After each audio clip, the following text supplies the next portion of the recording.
a esta questão que nos remete aos anonimatos, e muitas vezes essas pessoas já sentiram na pele a violência do regime, já sentiram na pele a perseguição política, já sentiram na pele o facto de cortar, impedir o exercício pleno da sua cidadania ativa. No sentido de que se eu descrever tal qual são as coisas, hei de sentir o pico de alguma coisa nas minhas costas. Fato. Então as pessoas preferem refugiarem-se no anonimato. Isto deixa claro que não há o exercício pleno dos nossos direitos. Não há o exercício. Ou seja, somos impedidos de militarmos num partido que não seja aquele.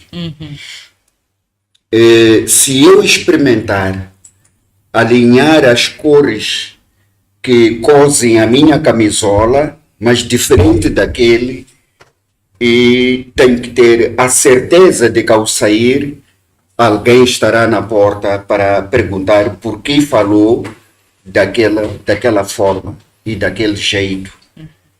Como se exercer o direito à opinião fosse um crime. O exercer a liberdade de pertencer a uma associação social ou política é crime neste país. E é por isso mesmo que vocês mesmos são vilipendiados pelo fato de comunicar e deixarem as pessoas participarem com as suas opiniões, contribuindo para que tenhamos uma sociedade harmoniosa, para que tenhamos uma sociedade onde todos somos iguais na diversidade. A beleza desta igualdade na diversidade é muito importante. Porque não se pode requerer ao Manique pensar igualzinho ao Dr. Tivan. Exato. Mesmo dos filhos que saíram dele. Então, este direito de eu pertencer a uma associação política deve-se olhar para ela como uma virtude, onde todos nós nos emprestamos o saber para caminharmos com o país e orgulharmos do pensar diferente daquele que vai contribuir para melhor fazer as coisas. O que significa que um homem que caminha sozinho provavelmente chegue cedo, mas pode chegar comprometendo as suas metas. Para caminhar tem que aceitar Exato. o abraço do outro, nos emprestarmos este pensamento igual, mas diferente.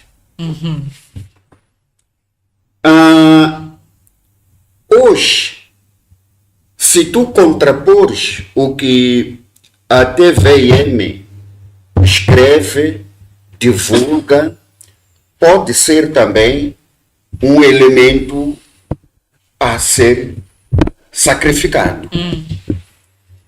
Se tu falares diferente da Rádio Moçambique ou do Jornal Notícia, pode ser o motivo para ser seguido, porque denuncia a forma de ser e estar dos nossos dirigentes, do nosso Estado. Que culpa tiveram vocês ao seguir as lives, a comunicação do VM7. Hoje parece que todos os que seguem o VM7 são pessoas ou são pessoas não gratas para o regime. Pois. Então não estão a combater o artigo 2 ou 3 da Constituição da República, que nos fala sobre o Estado de Direito Democrático. Então, nós usamos muito a filosofia para nos alinharmos ao comportamento mundial, nas boas práticas. Mas, na verdade, nós não temos o Estado de Direito Democrático em Moçambique. Exatamente.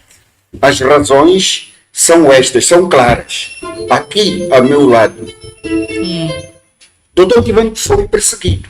Muitas vezes fora daqui, eu já levantei essa questão.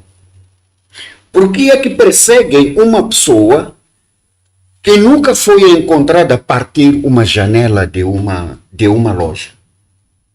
E o direito nos ensina que todo cidadão responde pelos seus próprios atos. Exato. Dr. Tivani, engenheiro Venâncio, alguma vez apareceram nas caravanas que protestam a dizer: olha, meus amigos, para estes nos ouvirem e nos ouvirem bem, vamos partir isto, vamos partir aquilo. E antes, pelo contrário, são as figuras que moralizavam a sociedade. Exerçam a vossa a cidadania ativa, mas com responsabilidade. Exerçam a vossa força para obrigar o Estado a ouvir o vosso clamor. Mas sempre respeitando as leis. Sempre respeitando as leis. Então, eu acho que, já que temos muitas páginas rasgadas na nossa Constituição, deviam rasgar o artigo 2 da Constituição da República, que versa-se sobre o Estado de Direito Democrático. Obrigada, doutor Manhique. Parece engraçado, mas a partir do momento que não se respeita a Constituição da República, perde-se sinceramente a utilidade do Estado. Denise Tivani, um ambiente hostil muitas das vezes é provocado pelas forças de defesa e segurança, a mando de um determinado partido político que infelizmente está no poder. E este partido que está no poder deveria ser vigilante e não exercer ou mandar essas forças de defesa e segurança para, de forma vil, derrubar, pisotear os direitos humanos. E vocês, eu sempre digo isso, o povo, neste caso, como os defensores desta democracia, do direito, como devem se defender? Eu sempre costumo levantar esta questão porque muitas vezes, parecendo ou não, tem pessoas que dizem: eu não sei como me defender quando questões assim aparecem. Dizem que somos um país de direito democrático ou de direito, que defende a democracia, que a priori preconiza a voz do povo. A democracia é isto. Pode ser representativa, como é o caso da nossa, que temos estes elementos de Estado a partir do voto popular, que não é respeitado. Mas em contramão diz-se que o povo deve respeitar a estes que não respeitam o povo. Como podemos resolver estas questões que parecem pequenas, mas no fim do dia é a base para a nossa sociedade? Bom, vamos lá. Um dos maiores ganhos que Moçambique teve, podemos assim dizer, ao parir Venâncio Mondlane, foi dar ou devolver o poder a ele. E o que é que Venâncio Mondlane devolveu como poder? Devolveu informação. Devolveu informação essencial, devolveu as características ou a razão de ser, eu vou voltar a isto, do Estado. Eu me lembro de uma vez em que o engenheiro Venâncio deu uma aula de direito constitucional ao povo moçambicano. Ele dizia assim: vocês, se tiverem um BI, não é? BI, então saiba que você é um moçambicano, que você é um cidadão, você já goza de direitos. É muito importante as pessoas saberem disto. Parece uma informação fútil, desnecessária, porque às vezes as pessoas pensam que tem um BI só para ir tratar um documento ou para fazer matrícula na escola, para se apresentar eventualmente num hospital e tirar o cidadão. Não, é muito mais profundo do que isso. E efetivamente o catalisador da sociedade é o cidadão. E um cidadão informado é um cidadão que faz pressão. A Constituição da República, tal como ela foi orquestrada, ela tem uma parte que fala sobre a construção das instituições. Mas essas instituições, exatamente pela propensão que elas têm de serem abusivas, portanto, um indivíduo, quando tem muito poder, já repararam, por exemplo, nas crianças, se você tem 2 miúdos, um de 7 e um de 10, principalmente se aquele de 10 for ligeiramente mais gordo, não sei o quê, ele tende a abusar o mais novo. Ele tende a abusar os mais novos. Tem vários elementos que lhe... Você é um miúdo, não sei o quê. Então, nós temos isto. Então, tendencialmente, o detentor de um poder é sempre um potencial abusador da força. E nós temos um histórico, isto é mesmo da história, em que nós tivemos uma frente de libertação de Moçambique, não era a Frelimo, era uma frente, era um grupo de moçambicanos, não é, que se uniu, movimento. Exatamente, um movimento que tinha um determinado objetivo. Quando se faz a transição para a nossa primeira Constituição, a nossa primeira República, confundiu-se esta frente de libertação de Moçambique com o Estado. O advento da Segunda República, que é a Constituição de 1990, não eliminou esta ilusão, não é, de que efetivamente este grupo, não é, este partido já não é o Estado. Eles continuaram a ter esta ilusão. Então, mas também não foi só isso. É que mesmo as forças securitárias, portanto, as forças que exercem o poder para proteger, para gerar justiça em Moçambique, ainda continuam com esta ilusão de que eles devem vassalagem. Devem vassalagem. Portanto, isto é um processo que tem que ser levado. Eu vejo alguns, vamos lá, académicos que têm dificuldade de perceber que ele é livre. Sim.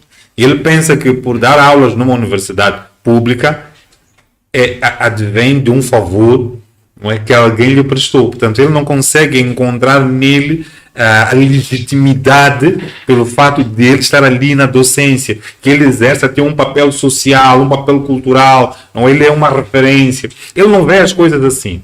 Portanto, nós temos isto. Portanto, a grande batalha que nós temos é ir construindo esta ideia de que você é um cidadão moçambicano, você pertence a este país, mas também não é só este oprimido, é também é que nós precisamos das instituições que nos protegem, nós precisamos de polícia, mas também precisamos de um polícia que percebe qual é o seu papel e que ele perceba quais são os seus limites. Então, este jogo de ter uma autoridade que não deve se exceder e ter um cidadão que não deve se acanhar. Exato. É a grande fórmula, né, que nós temos que ir encontrando o equilíbrio.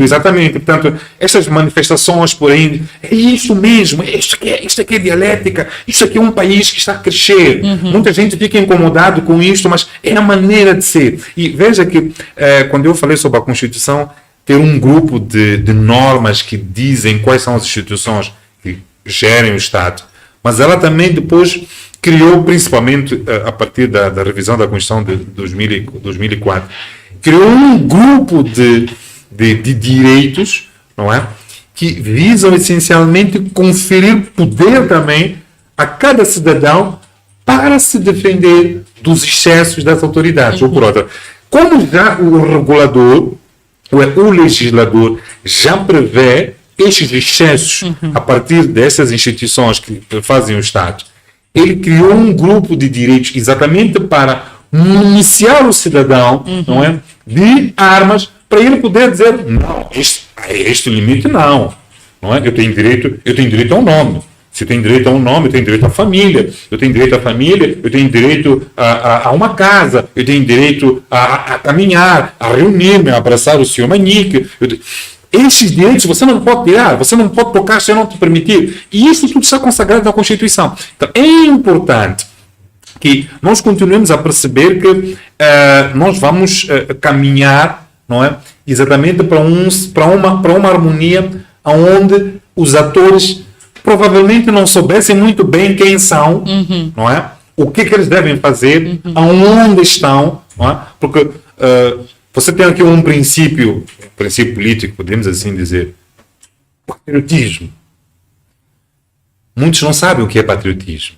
Não é? Espírito de pertença. Espírito de pertença, mas também defender. E defender a soberania do seu país não é só defender contra entidades externas. Exatamente. Não é? É também você, como polícia, por exemplo, perceber que ações você faz que vão perfazer o espírito deste princípio patriótico. O cidadão também. Eu vou dar um exemplo. Hoje eu estive a sair de casa, foi uma coisa insólita, a mesma minha saída, veio um engarrafamento tremendo. A polícia não estava lá, infelizmente. Nós precisamos da polícia, precisa ficar claro isto. A polícia não estava lá, que é para ajudar o cidadão moçambicano. Mas o automobilista sabe quais são as regras de trânsito. Entretanto, ele deliberadamente viola. Este também é um tipo de excesso que tem que ser combatido. Mas eu, naquele momento, como muitos não se respeitavam, eu tive que descer do meu carro e fiquei cerca de 30 minutos a orientar o trânsito. Assim, hoje fiquei 30 minutos como verdadeiro polícia de trânsito. Até apareceram os polícias que estavam numa outra missão, depois apertei a mão e disse, já vos devolvo o trono, eu tinha que sair para outras coisas, incluindo vir para aqui. Mas é um exemplo, não é? Este é um exemplo de como ambas partes têm tido excessos. E nós temos que caminhar para uma situação, nós temos que gostar de estar na estrada e perceber que temos a confiança de que o outro cidadão, nem precisa ser sempre a polícia, mas o outro cidadão vai respeitar o código de estrada. Exato. Então, isto é muito importante, não é? Então, quando nós chegarmos a essa altura, que ainda não chegamos, porque nós vamos aqui à África do Sul, há um semáforo que não está a funcionar, ou um entroncamento que não tem semáforo, ainda assim, mesmo no período do pico, não é? Não há os engarrafamentos que aqui se registram, não é? Então, quando nós percebemos este tipo de fenómenos aqui em Moçambique, então, nós temos que classificar que ainda não atingimos, provavelmente, a metade daquilo que era esperado. Portanto, não é só a polícia, mas também o cidadão tem que gostar, não é, de se informar. E voltando a isto que acredito que terá sido um dos maiores ganhos para Moçambique, que é ter o engenheiro Venâncio como um iniciador de informação.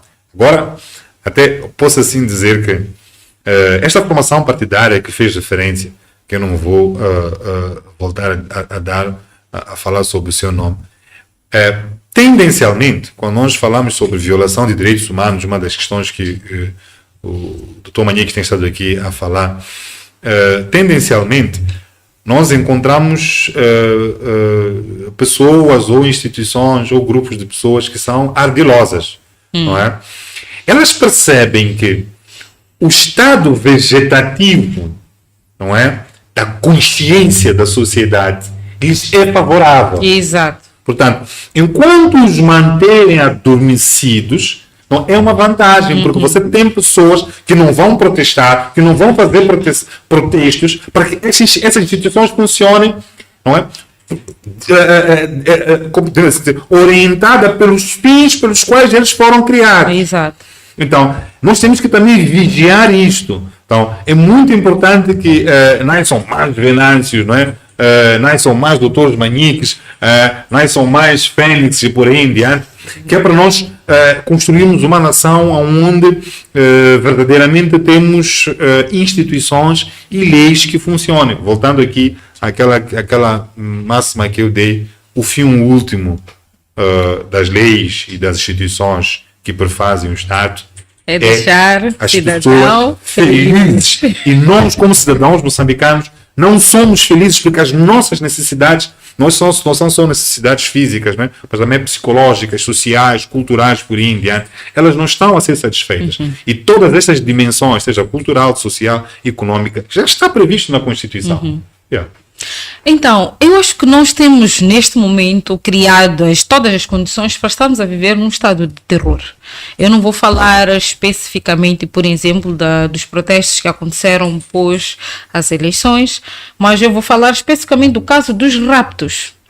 Esta questão eu acho que não dá sono a ninguém, mas especialmente aos investidores internacionais. Nós estaremos aqui a levantar alguma questão que vai beliscar com a diplomacia moçambicana face às outras nações, porque estamos a ver casos sucessivos de raptos de investidores, empresários internacionais que estão cá em Moçambique, até a dar trabalho a vários moçambicanos, a pagar divisas muito altas ao Estado moçambicano. Tivemos 2 casos na semana passada, uma tentativa de rapto que culminou com o assassinato, e a segunda, e a polícia veio a público dizer que foi o motorista e o segurança que dispararam ou tentaram raptar este indivíduo. Como nós podemos equacionar esta questão com a segurança toda? Porque o fim último realmente é deixar as pessoas felizes.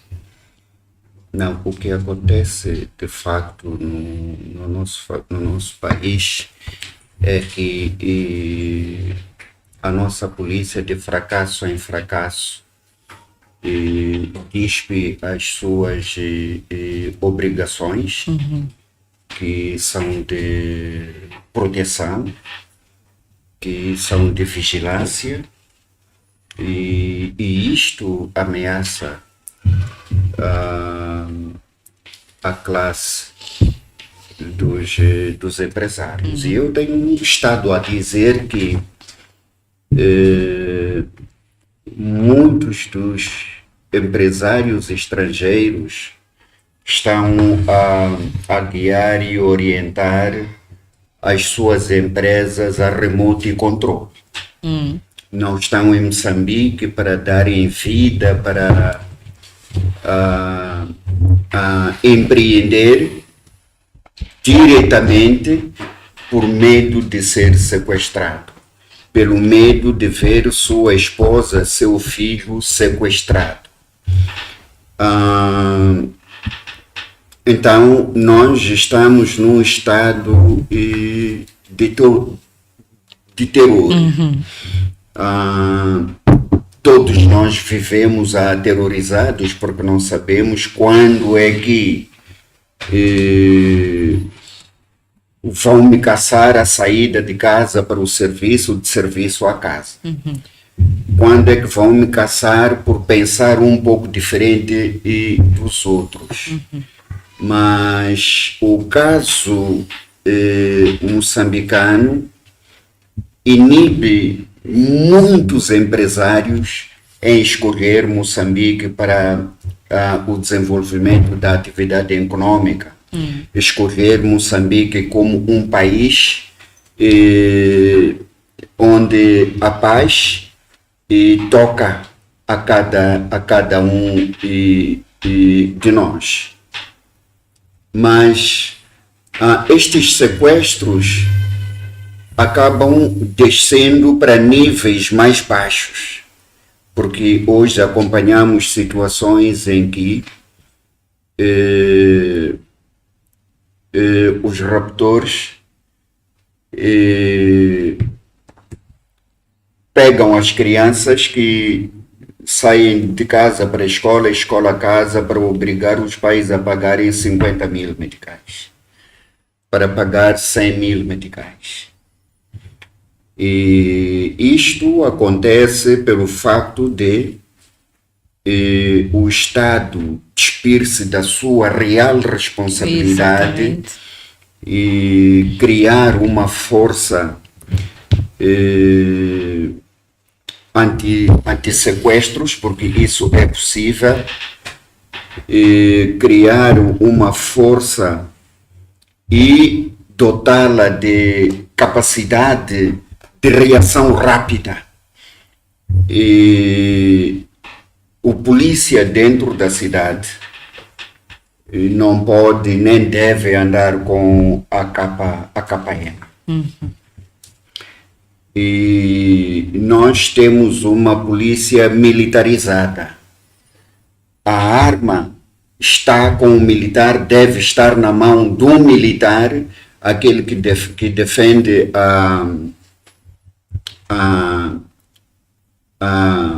o território, está nas linhas de fronteiras e em todo o canto onde a exigência do militar é requerida. Doutor Manhique agora suscitou uma curiosidade deste lado. Sim, sim. Se nós temos raptores munidos de armas de fogo e no nosso país as pessoas ou as entidades que têm o porte legal de arma são a polícia ou os militares? Eu não vou terminar, doutor Manhique já entendeu. Já em 1993 discutíamos esta questão. Por que ter um polícia dentro da cidade com arma, com uma espingarda? E eu tenho muita sorte porque viajei um pouco mais. Em nenhum desses países encontrei um polícia com a KPM. Primeiro porque você não tem a precisão do alvo. Não tem a precisão do alvo. Não tendo a precisão do alvo, tu podes matar 2, 4, 5 pessoas pelo erro do cálculo.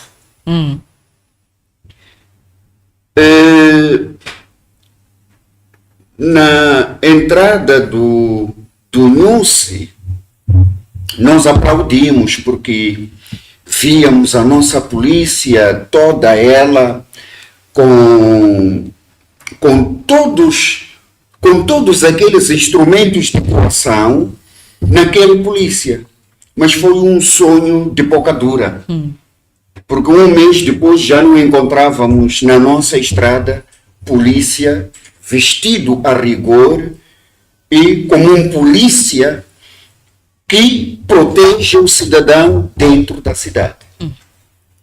E a pergunta que não quer calar é: para onde é que foram aqueles meios todos dotados para o serviço do polícia? Voltamos a transformar o nosso polícia militar dentro das nossas cidades. Exato. E é por isso mesmo que a polícia mata vezes sem conta a apontar erradamente o alvo. As ditas balas perdidas. As ditas balas perdidas. Se tivéssemos que fazer aqui o jogo de probabilidades, é jurista, nós iríamos falhar em demasia, porque você tem que tentar perceber aonde é que o atirador estava e qual era o alvo perseguido. Neste caso, você pode falhar em quase todas as probabilidades chamadas para localizar a bala que me chega, vem de onde. Por isso que na perícia sempre temos que termos a distância, onde o indivíduo foi alvejado e a probabilidade do ponto onde estava o atirador. E assim o nosso país vai. E assim o país vai. Doutor Você Manguique, pode ter uma indicação clara de onde é que o indivíduo estava, mas na perícia vai falhar. exato.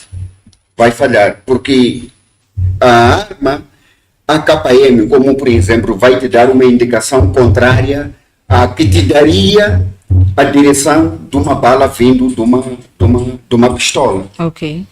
Então, você estuda a balística neste país para nada. Porque nós vamos perder se calhar é por isso mesmo que nunca chegamos aos meliantes. Nunca chegamos aos meliantes. Porque vão te dar sempre uma direção errada. Doutor Manguique, muito obrigada.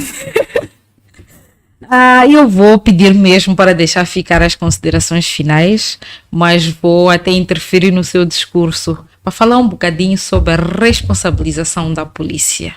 Onde é que está a falhar, olhando para a questão da segurança nacional? Será que a polícia não continua nestes desmandos porque não há a devida responsabilização? Sabe, já discutíamos já de algum tempo para cá, quando desmobilizaram em massa os indivíduos que trabalhavam para a segurança do Estado. Estas pessoas não têm a devida ou não tiveram a reintegração em outras forças ou descobrirem talentos para que estas pessoas pudessem continuar com a sua vida profissional. Em 90% dos delinquentes vem da polícia. A Buchile já disse isso, o Mulembwe já dizia isso enquanto procurador nessa altura. Nós temos muita infiltração dentro da corporação, para melhor dizer. Hoje não é novidade nenhuma que há informadores. Tu fazes um estudo sobre como chegar ao meliante, mas por dentro você tem alguém que está consigo que vai passando a informação. Exatamente. Tu, quando chegas, dizes, mas estavam por aqui assim, há rastros, mas receberam tempestivamente a informação de que a corporação vai para lá e são desviados. Já se falou muitas vezes para a criação de uma força anti-sequestros, acho que tem um nome profissional, um nome técnico que me foge neste momento, mas o desígnio era esse. E enquanto tiveres a polícia com cerca de 80, 90% das pessoas infiltradas, difícil chegaremos a desencorajar estas práticas nocivas em que a nossa polícia faz parte. Que minam até a segurança e o bem-estar social. Exatamente. 50% das pessoas capturadas vêm de dentro da própria polícia da República de Moçambique. Vêm dos anteriores servidores e da informação do Estado. É difícil combatermos de forma inteligente quando nós temos este tipo de pessoas. Mas também, finalizando, diria mesmo, se tu fores fazer o estudo das pessoas licenciadas, mestres e doutores dentro da polícia, aquele que é honesto continua a viver numa casa modéstia. Mas se fores para um grupo de jovens na Cernic, entre o salário e o que ele tem, há uma distância enorme. Como é que chegou a essa fortuna? Isto E parece, quanto mais maquiavélico For, o nível exatamente. de É que vida depois estas maior. pessoas, desculpe, estas pessoas oneram os seus próprios chefes. Exato. Já ouvi um caso em que um polícia essas que usam roupa branca na estrada, polícia trânsito, na tentativa de puni-lo para sair do crime, ele chegou a oferecer ao seu chefe hierárquico 3 salários em 3 meses. Olha, leva todos os meus 3 salários, mas me deixe na Na estrada. estrada. Quer dizer, isto já diz Qual é a vantagem que tira da estrada? na estrada. Obrigada, Dr. Manique. Nós vamos para um intervalo e voltamos já para falar sobre o Ana Malala e responder algumas questões que o povo vem todos os dias a questionar. E voltamos com as linhas. Preparem os celulares 85560007. Até já! De trazer um elemento importante para aquilo que é a dialética de Venâncio Mondlane em termos de posicionamento político. Eu acho que, quer seja Renamo, quer seja o Podemos, como diz o Milton, bolearam-se daquilo que é a ideologia